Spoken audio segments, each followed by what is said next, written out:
share ko lang sa inyo ito nabili kong metal rock 6 tiers. Bali yung size niya is 120 by 40 by 200. Bali ito ay centimeter po ang sukat niya. By centimeter po siya. So, ayan, yung bigat niya medyo kaya na may isang tao guys, pero syempre dapat yung lalaki. Pero ang ginawa namin, dalawa kaming nagbuhat niyan. Medyo bigat siya. Tapos, ayan, may UP pa nga yung nabili namin. Pero hindi na namin binalik guys kasi nakakatamad din eh. Siguro sa ano yan, dun sa nag-deliver sa amin. Kasi nga, binalik pa yan guys eh. Hindi namin alam na nandyan na pala sa baba. Binalik pa kinabukasan. Kaya yan yung nangyari, for sure. Pero hindi na namin binalik kasi nga, waste of time pa eh. Maghihintay pa kami. So, ito yung ginagawa ko. Nilagyan ko lahat ng tornilyo. Syempre, after mong bilangin yung mga tools or mga andun sa lahat ng box, ganyan. So, yun, nilagyan ko na ng tools yan lahat. Yan muna yung ginawa ko. Una, nilagyan ko muna. Medyo masakit siya sa kamay kasi nga, syempre, marami akong lalagyan yan eh.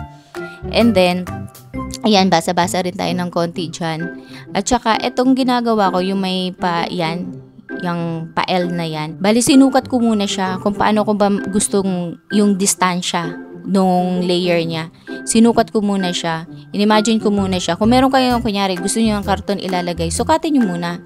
Bago niyo maglagay niyang L na yan. Sukatin niyo muna kung ano ba yung, gaano ba kalaki, paano bang distansya yung gusto niyo doon sa layer na yan. So, yun lang yung pinaka-tip ko guys. Kasi sayang sayang yung gagawin niyo na tapos niyo nang ilagay lahat. Tapos hindi pala kasya yung gusto niyong ilagay. Kunyari mga karton, kunyari mga vase or something na paninda, hindi kaya. So, ano masasabi ko dito, yung sheet niya guys, hindi yan ganun ka, talaga yung very makapal. Hindi siya ganun kakapal talaga. Pero matibay naman. Pero hindi ganun ka ini-imagine natin kapag nakikita natin siya na sobrang kapal nito, ganyan. No, hindi ganun kakapal tong nabili namin. Hindi rin ganun ka bigat, of course. Pero medyo may pagbigat siya kung lahat na. Pero yun lang masasabi ko kapag ini-imagine na lalagyan nyo ng container na tubig, di ba? Kasi meron dun sa mga picture na lalagyan nyo ng mga galon-galon na tubig, ganyan. I don't think na advisable siya para sa akin ha. Dito sa nabili namin, di advisable na ganun yung gagawin para sa akin lang. Kasi hindi siya ganun katibay talaga. Pero matibay.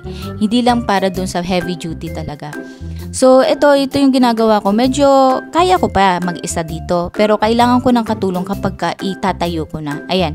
Medyo nagpa-ano na ako ng dyan. Need help na tayo dyan pagka itatayo ko na. Yan lang naman guys. Yan lang yung pinaka kasi syempre hindi nagwiggle-wiggle pa yan eh. Hindi pa ganun ka-steady yung niya, diba? So, kailangan ko lang ng tao na tutulong sa akin itatayo. Tapos, ang gagawin nyo lang dyan guys, hindi kailangan ng karpintero, okay? Okay lang babae. Kahit mag-isa ka lang, kaya naman guys. Medyo lang talaga, better lang talaga kapag itatayo na ganyan. Or konti lang talaga as in, barang wala pa sigurong 30 minutes, kailangan mo ng isang taong tutulong sa'yo. Baka 15 minutes lang. Ganun lang, alalay lang. Tapos yun na, tapos na. Hindi ko na natapos yung video guys kasi nga medyo naubos na yung battery namin. Pero eto na yun siya. Matibay naman siya. Pero yun lang sinasabi ko na hindi siya pwede talaga dun sa container na tubig kasi nakakatakot. So yun na guys. Thank you for watching.